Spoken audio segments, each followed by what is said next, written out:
South ఇండియాలోనే biggest sorry store మన Varahi silks మన విజయవాడ ఎంజీ రోడ్లో ప్రారంభం. మెడికల్ కాలేజీలని ప్రైవేటీకరణని వ్యతిరేకిస్తూ కోటి సంతకాల కార్యక్రమం రాష్ట్ర వ్యాప్తంగా జగన్ సార్ ఆదేశాల మేరకు కళ్యాణదుర్గంలో కూడా నిర్వహించడం జరిగింది. గ్రామాన వీధిన మేము ప్రజలకి చైతన్యపరుస్తూ ప్రభుత్వ విధానాలపైన ముఖ్యంగా ప్రైవేటీకరణ చేస్తే ప్రజలకు ఎంత నష్టం జరుగుతుందనే విషయంపైన మేము చైతన్యపరుస్తూ వాళ్ళ అభిప్రాయాన్ని సంతకాల రూపంలో తీసుకున్నాం. దాదాపు 40,000 పైన మేము సంతకాలు సేకరించి ఈరోజు జిల్లా ఆఫీస్ కేంద్రానికి చేరుస్తున్నాం. మళ్ళీ అక్కడి నుంచి అవి రాష్ట్ర కేంద్రానికి చేరి అక్కడి నుంచి గవర్నర్ కూడా చేరుతాం. విషయం ఏమిటంటే ప్రైవేటీకరణ అనేది ప్రభుత్వాలు నడపాల్సింది ప్రభుత్వ ఆస్తులను పెంచడానికి చేయాలి. ప్రభుత్వ ఆస్తుల్ని ధ్వంసం చేయడానికో లేదా ప్రభుత్వ ఆస్తుల్ని పెరగకుండా చేయడానికి ప్రైవేట్ ఆస్తులను పెంచడానికి ప్రభుత్వం పనిచేయకుండా దాదాపు కొన్ని వందల కోట్ల రూపాయలు ఇస్తే 17 కాలేజీలు మనకు వచ్చే పరిస్థితి ఉంటే ఆ పని చేయలేదు. ఆంధ్రప్రదేశ్లో తెలుగు రాష్ట్రాల్లో ముఖ్యంగా మిగతా రాష్ట్రాల్లో కల్చర్ పరంగా ఏముందో తెలియదు కానీ డాక్టర్లు కావాలనేది పిల్లల కానీ తల్లిదండ్రుల కోరిక. ఉదాహరణ ఎవరైనా డాక్టర్ కావాలనేది నా కుటుంబంలో డాక్టర్లు ఇంజనీర్లు కావాలనేది కోరుతూ ఉంటారు. ఇంజనీర్లు కాలేజీలు చాలా వచ్చినాయి కాబట్టి అది పెద్ద ఇష్యూ కాదు. డాక్టర్ల విషయం మనకు వచ్చినప్పుడు తెలుగు రాష్ట్రాల్లో ముఖ్యంగా ఇలాంటి పేద ప్రాంతాల్లో కూడా రాయలసీమలో పేద ప్రాంతాల్లో కూడా ఆస్తులు అమ్ముకొని కూడా చాలా దూర ప్రాంతాలకి మెడికల్ విద్య కోసం పోతూ ఉంటారు. అక్కడ చాలా ఇబ్బందులు పడుతుంటారు. కోట్ల రూపాయలు ఖర్చు పెట్టుకుంటూ నెలకి లక్షల రూపాయలు ఖర్చు పెట్టుకుంటూ అక్కడ బతుకుంటారు. ఆ బతికి ఒక్కొక్కసారి ఏమైపోతుందంటే అంత దూరం పోయిన పిల్లలు కూడా ఈ మెడికల్ కోచింగ్ పోయిన పిల్లలు కూడా చనిపోతున్న పరిస్థితి కూడా ఉంది.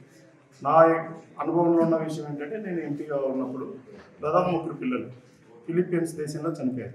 కదిరి నుంచి ఒక అబ్బాయి, అది కరోనా టైంలో, అనంతపురం నుంచి ఒక అబ్బాయి చనిపోతే వాళ్ళ శవాలను తీసుకురావడానికి నేను చాలా కష్టపడాల్సి వచ్చింది.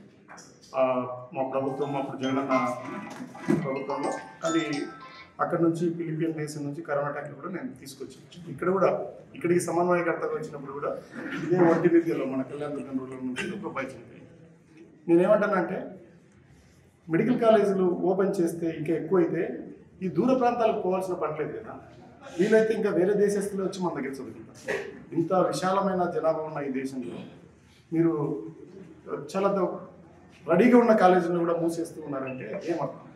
అంతేకాకుండా మీకు డబ్బులు లేవు అనే అది ఒక సాకు మాత్రమే. ప్రైవేట్ ఆస్తులని పెంచాలా, అది కూడా కూటమిలో తెలుగుదేశం పార్టీ నాయకులు ఎవరికొవరికి అది అండగట్టాలనేది కాకుండా వేరే ఇంకా ఏ కారణం ఉంటుంది? ఇప్పుడు మీరు చెప్తున్నారు డాటా సెంటర్కి 22,000 కోట్లు ఇచ్చినామని చెప్తున్నారు విశాఖపట్నం. అంత డబ్బు అవసరమా వీళ్ళకి? ఈ 10 కాలేజీలకి 2 లక్షల కోట్లు రాజధాని మీద ఖర్చు పెడుతున్నామని చెప్తున్నారు. అంత 2 లక్షల కోట్లు కూడా అవసరం లేదు కదా. కొన్ని వందల కోట్లు ఇస్తే ప్రతి జిల్లాలో కూడా ఒక మెడికల్ కాలేజ్ అందుబాటులోకి వస్తుంది. అది ఎంత గొప్ప నిర్ణయం. దేశంలో ఎక్కడ కూడా ఏ ప్రాంతంలో కూడా లేనట్టుగా జగనన్న 17 కాలేజీలు తీసుకొస్తే స్థలాలు కేటాయించి బిల్డింగ్లు తయారై కోర్సులు కూడా తయారవుతుంటే ఎంత దుర్మార్గమైన పని. అంతేకాకుండా మీరు ఏం చేసుకుంటారో చేసుకోండి అని చెప్పేంత దారుణంగా తయారవుతున్నారు. మాకు మెజారిటీ ఇచ్చారు కాబట్టి ఏమైనా చేయగలము. 99 పైసలకు కూడా మేము ఎకరా ఇవ్వగలం. నేను ఇక్కడ కూర్చొని అడుగుతున్నాను, 99 పైసలు చలామణిలో ఉన్నాయా? నాకేమైనా తీసుకురాగలరా? 10 రోజులు టైం ఇచ్చినా కూడా 99 పైసలు ఎవరైనా లెక్క పెట్టి తీసుకురాగలరా? అది ఎలా అంటే దాని అర్థం ఏమిటంటే ఏం చేసుకుంటారో చేసుకోండి, మేము ఇలాగే చేస్తాం అట్లా పెడతాం, మీకు ఏమవుతుందో మీరు చూసుకోండి.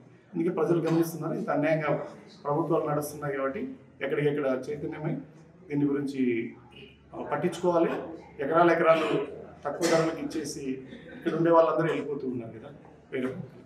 అందువల్ల ఇప్పుడైనా ప్రభుత్వము ప్రెస్టేజ్ పోకుండా, ఫాల్స్ ప్రెస్టేజ్ పోకుండా వెంటనే ఆ నిర్ణయాన్ని ఎన్నికి తీసుకోవాలా. మేము కొన్ని నెలల తరబడి జన చైతన్యాన్ని తీసుకొచ్చాం ప్రజల నుంచి. మీరు ఖచ్చితంగా ఆ చైతన్యంలో కొట్టుకుని పోతారు. దీంతో మీరు ఆపకపోతే. Thank you.